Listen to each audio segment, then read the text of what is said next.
Beberapa waktu lalu viral di media sosial kisah seorang polisi yang menawarkan koran hingga tisu kepada pengendara mobil di jalanan kota Solo, Jawa Tengah.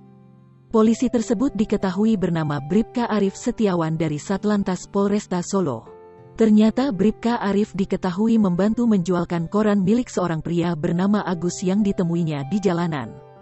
Diketahui, pria tersebut dalam kondisi tak bisa berjalan dan hanya duduk di trotoar.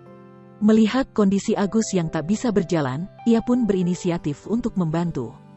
Sakit gula, diabetes, kedua kaki beliau diperban dengan kain. Saya minta koran dan tisunya, lalu saya bantu jual, ujarnya. Dikutip dari tribunjateng.com, dalam waktu kurang dari 15 menit. Dagangan Agus sebanyak 8 koran dan 3 tisu ludes terjual.